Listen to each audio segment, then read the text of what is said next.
Good morning all student, welcome back to my YouTube channel. देखो, अभी जो topic चल रहे थे काफ़ी इम्पोर्टेंट थे, वो कम्युनिकेशन प्रोटोकॉल चल रहे थे। तो कम्युनिकेशन प्रोटोकॉल में अपन ने जो प्रीवियस लेक्चर था उसमें अपन ने यूआरट कम्युनिकेशन प्रोटोकॉल किया था। आज अपना जो लेक्चर है उसमें अपन I2C या I2C कम्युनिकेशन प्रोटोकॉल करेंगे। तो देखो, I2C या I2C कम्युनिकेशन प्रोटोकॉल को अपन इंटर इंटीग्रेटेड सर्किट बोलते हैं। क्या बोलते हैं? Inter integrated circuit. अब I2C प्रोटोकॉल जो है ये SPI कम्युनिकेशन प्रोटोकॉल की तरह सीरियल कम्युनिकेशन प्रोटोकॉल होता है, यानी जो डेटा जो है ट्रांसमीटर से रिसीवर में वो सीरियली जाता है, सीक्वेंसली जाता है, 1 बाय 1 जाता है। ठीक है। अब दूसरा जो है ये SPI कम्युनिकेशन की तरह क्या होता है, ये जो है सिंक्रोनस भी होता है।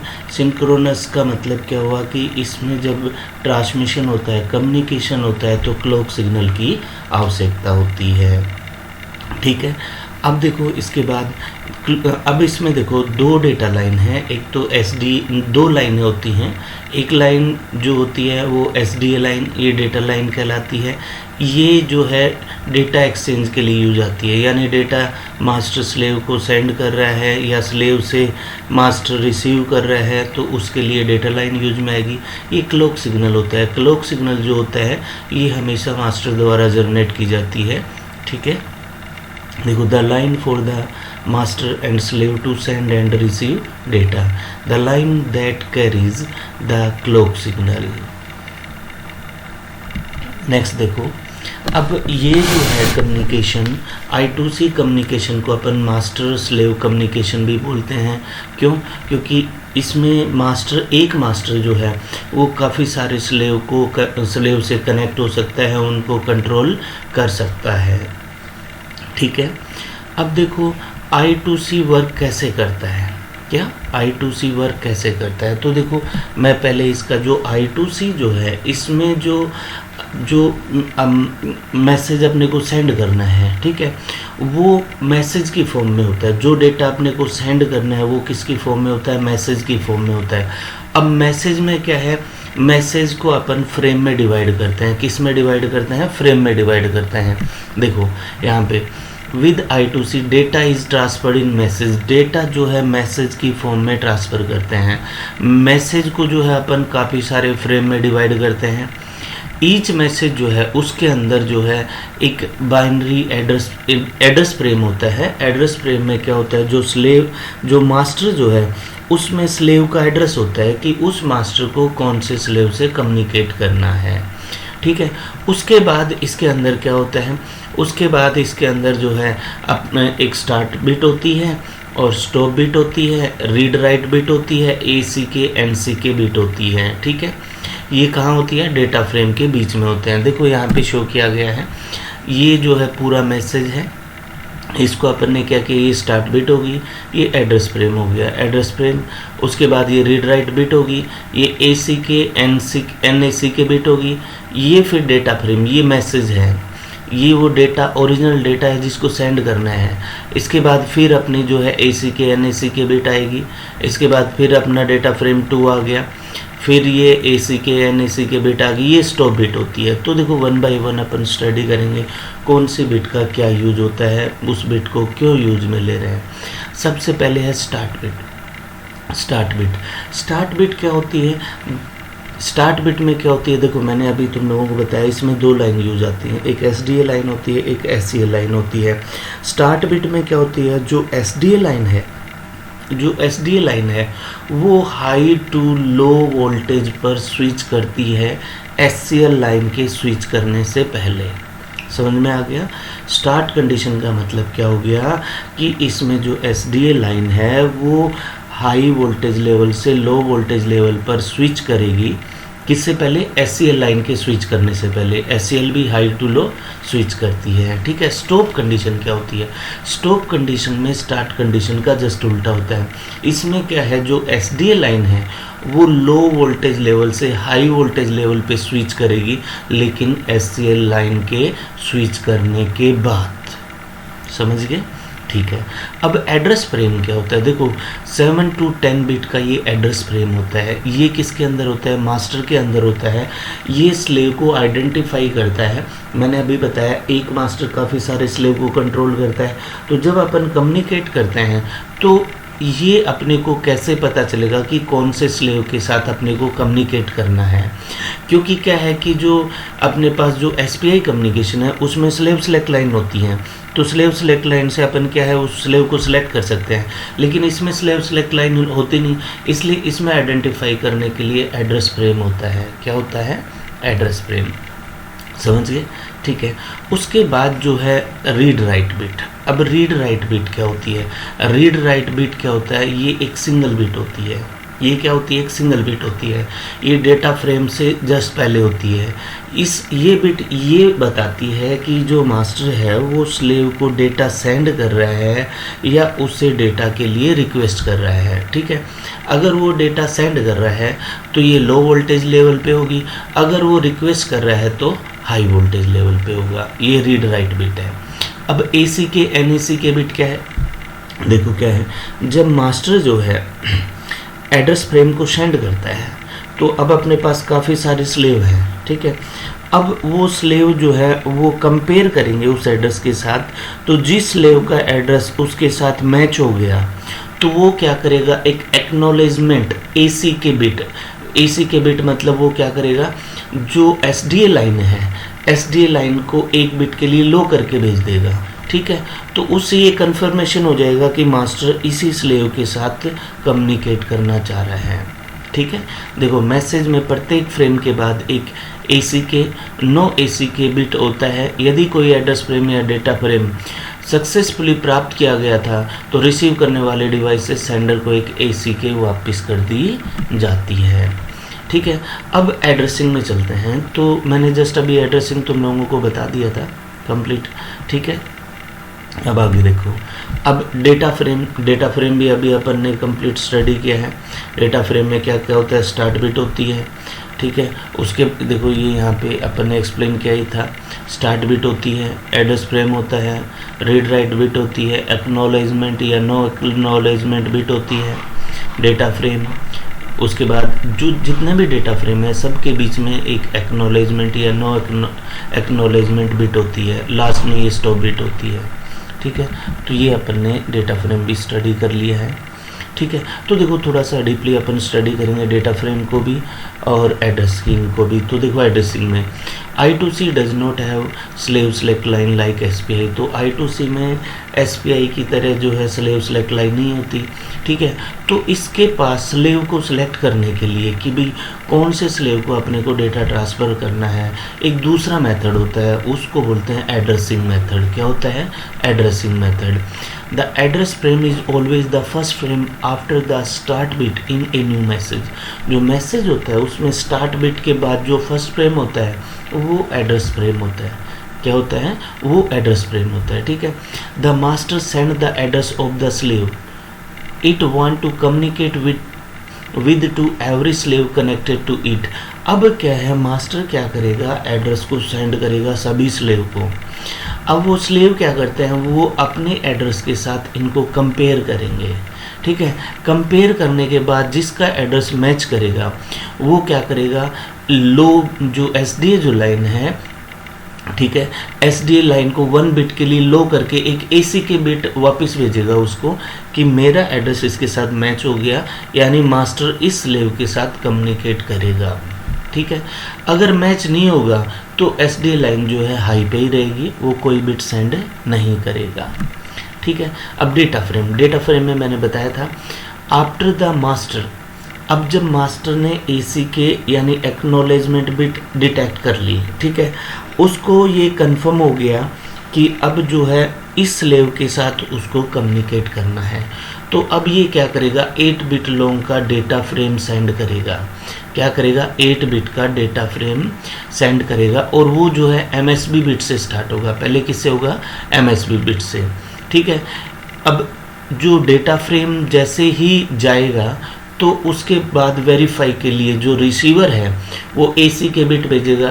ठीक है, कन्फर्मेशन बिट भेजेगा कि मेरे पास डेटा फ्रेम जो है वो आ चुका है। ईच डेटा फ्रेम रिसीव करने के बाद ACK बिट जाएगा, ठीक है।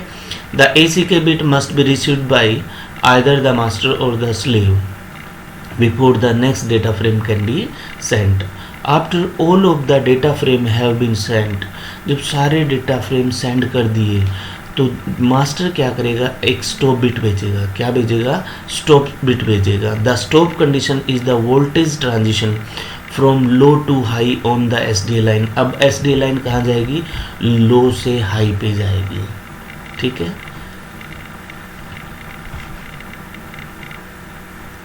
समझ गए? किसके बाद? ये SCL लाइन के बाद जाएगी, समझ गए। अब देखो नेक्स्ट आगे चलते हैं। अब अपन जो भी अपन ने स्टडी किया है उस सारे को प्रैक्टिकली देखेंगे, स्टेप बाय स्टेप देखेंगे कि I2C में डेटा ट्रांसमिशन कैसे होता है। तो देखो स्टेप फर्स्ट में मैंने बताया था, देखो इसमें 2 लाइन होती है, SDA लाइन, SCL लाइन, ये मास्टर है। अभी अपन ने बताया कि जो I2C कम्युनिकेशन होता है उसमें एक मास्टर काफ़ी सारे स्लेव के साथ कनेक्ट हो सकता है, उनको कंट्रोल कर सकता है। तो देखो स्टेप फर्स्ट में क्या होगा, ये स्लेव है, स्लेव 1, स्लेव 2, स्लेव 3। अब इसको कम्युनिकेट करना है इनके साथ। तो सबसे पहले फर्स्ट स्टेप क्या होगी, मास्टर जो है एक स्टार्ट बिट सेंड करेगा। क्या करेगा? स्टार्ट बिट सेंड करेगा। तो मैंने बताया स्टार्ट बिट में क्या होता है, जो SDA लाइन है वो हाई टू लो वोल्टेज पे स्विच करती है। किससे पहले? SCL लाइन से पहले। तो देखो इसने SCL ने बाद में स्विच किया, ये भी हाई टू लो पे, लेकिन SDA इससे पहले। सेम इसमें होगा, तीनों स्लेव में सेम होगा। देखो the master sends the start condition to every connected slave by switching the SDA line from a high voltage level to a low voltage level before switching the SCL line from high to low। समझ गए? ठीक है। अब देखो इसने क्या किया, start bit send कर दिया, ठीक है। अब अपने पास क्या आएगा, स्टार्ट बिट सेंड करने के बाद, ठीक है, उसके बाद the master send each slave the 7 और 10 bit address of the slave it want to communicate with along with the read write bit. अब ये क्या करेगा, जो एड्रेस बिट है वो एड्रेस बिट ये सेंड करेगा। कौन सी बिट के साथ? रीड राइट बिट भी जाएगा। मैंने तुम लोगों को बताया था, अगर जो मास्टर जो है इसको डेटा सेंड करना है स्लेव को तो लो वोल्टेज पे रहेगा, अगर इसको डेटा के लिए रिक्वेस्ट करना है तो हाई वोल्टेज पे रहेगा, ठीक है। तो जो एड्रेस फ्रेम होता है, एड्रेस फ्रेम के साथ क्या होता है, रीड राइट बिट जाता है। तो ये रीड राइट बिट हो गया। अब देखो मान लो सपोज करो ये स्लेव 1, स्लेव 2, स्लेव 3, इनका एड्रेस ये है। स्लेव 1 का एड्रेस है 0 1 1 0 0 0 0। एड्रेस जो स्लेव 2 है उसका है 1 0 0 1 0 0 0। स्लेव 3 का एड्रेस है 0 1 0 1 1 0 1, ठीक है। अब देखो मास्टर के पास जो एड्रेस है वो क्या है, वो है इसके पास एड्रेस है 0 1 0 1 1 0 1, ये एड्रेस है इसके पास, ठीक है। तो देखो 0 यहाँ पे लो है, हाई है, लो, ये हाई हो गया, ये 0, ये 1। तो ये क्या करेगा, जो SDA लाइन है उसके थ्रू क्या करेगा, इस एड्रेस को भेजेगा। ये क्लॉक सिग्नल भी अप्लाई हो रहा है, ये क्लॉक सिग्नल अप्लाई हो रहा है तीनों में, ठीक है। तीनों को एड्रेस सेंड कर दिया इसने, एड्रेस सेंड कर दिया, ठीक है। अब ये क्या करेगा, ये जो स्लेव है ये इस एड्रेस को कंपेयर करेंगे। क्या करेंगे, कंपेयर करेंगे। तो देखो मैच करते हैं, पहले वाले के साथ मैच किया, ये एड्रेस इसके साथ मैच नहीं हो रहा, दूसरे स्लेव के साथ भी मैच नहीं हो रहा, लेकिन स्लेव 3 जो है इसके साथ मैच हो रहा है। इसका मतलब स्लेव 3 का एड्रेस इसके साथ मैच हुआ, यानी ये मास्टर है, ये स्लेव 3 के साथ कम्युनिकेट करना चाह रहा है, ठीक है। अब क्या होगा, जैसे इसके साथ मैच हुआ तो स्लेव 3 जो है ACK एक्नॉलेजमेंट बिट भेजेगा किसको, मास्टर को। इसमें ये क्या करेगा, जो SDA लाइन है इसको 1 बिट के लिए लो करेगा। तो देखो आगे ये कंफर्म हुआ, देखो SDA लाइन को 1 बिट के लिए क्या कर दिया, लो कर दिया। इसने कंफर्मेशन भेज दिया कि जो एड्रेस आपने भेजा था वो एड्रेस जो है मेरे साथ मैच हो रहा है, यानी अब ये इसके साथ कम्युनिकेट करेगा। तो देखो each slave compare the address send from the master to it own address. If the address match, the slave return an acknowledgement bit by pulling the SDA line low for 1 bit. If the address from the master does not match the slave own address, the slave level the SDA line high. अब देखो जिसके साथ match नहीं कर रहा वो high पे ही है. किस पे है? हाई पे है. ठीक है. नेक्स्ट आगे. अब फोर्थ स्टेप में क्या होगा? फोर्थ स्टेप में क्या होगा? अब देखो ये कंफर्मेशन हो गया कि मास्टर को इस स्लेव के साथ, कि ये जो मास्टर है इसको इसके साथ कम्युनिकेट करना है. तो ये क्या करेगा? अब डेटा फ्रेम भेजेगा. क्या भेजेगा? डेटा फ्रेम भेजेगा. ठीक है. तो इसने क्या कर दिया? ये SDA लाइन के थ्रू डेटा भेज रहा है. ठीक है. ये डेटा भेज रहा है. ठीक है. द मास्टर सेंड और रिसीव द डेटा फ्रेम. ये डेटा फ्रेम भेज रहा है. ठीक है. समझ गए? तो ये डेटा इसके पास जा रहा है. तो ये डेटा देखो इसके पास गया. ठीक है. 10110100 इसके पास गया. अब क्या होगा? अब देखो, अब डेटा फ्रेम पहुंच गया. डेटा फ्रेम पहुंचते ही मैंने बताया था इस डेटा फ्रेम रिसीव करने के बाद स्लेव फिर से ACK बिट भेजता है. ठीक है. आफ्टर इस data frame has been transferred the receiving device return another ACK यानी acknowledgement bit to the sender. ठीक है. कि जो डेटा आपने भेजा था वो मेरे पास सक्सेसफुली पहुंच गया है. सक्सेसफुली पहुंचने के बाद क्या करेगा? ACK बिट में क्या होता है? ये क्या करता है? जिसके पास पहुंचा है वो SDA लाइन को 1 बिट के लिए लो करता है. बाकी सब में SDA लाइन हाई रहती है. ठीक है. अब लास्ट स्टेप. अब देखो डेटा फ्रेम आ गया. ठीक है.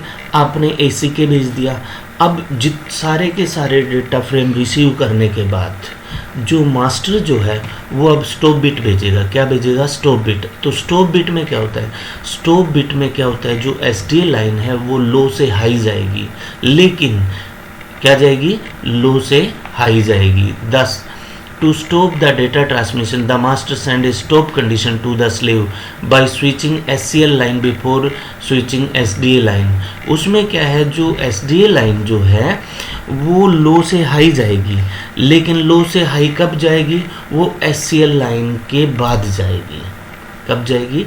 SCL लाइन के बाद जाएगी. तो ये कौन सी है? Stop condition.